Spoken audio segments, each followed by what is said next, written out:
En 4 décennies, Étienne Tshisekedi s'est notamment fait remarquer par sa popularité, mais aussi par son tempérament volcanique. Monsieur Non avait-il été surnommé par le magazine d'information Jeune Afrique?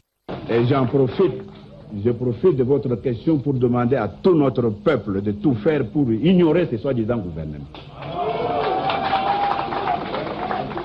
Et de résister avec la dernière énergie contre toute tentative de nous imposer un gouvernement quelconque qui n'ait pas de base de légitimité populaire. Ses multiples incarcérations dans les années 1980 lui confèrent une aura sans égale.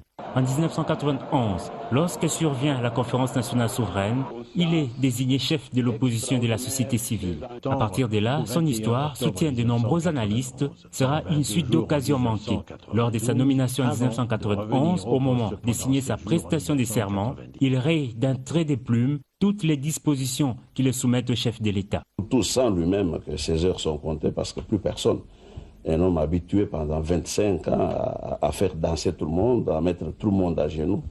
Et maintenant, ce qui se fait est vraiment un signal pour lui faire sentir que les choses ne sont plus comme avant. Avec des alliances qui se faisaient et se défaisaient, Tshisekedi surprenait par ses prises de position. A priori, d'être candidat, est-ce que les conditions de transparence démocratique sont meilleures aujourd'hui qu'en 2006 ? Non, j'ai dit justement que les conditions ne sont pas nécessairement meilleures, mais j'ai dit que la situation politique dans laquelle se trouve la situation sociale dans laquelle se trouve le peuple congolais est telle que je dois prendre mes responsabilités, je ne peux pas ne pas. Des positions qui allaient au-delà de son cercle direct.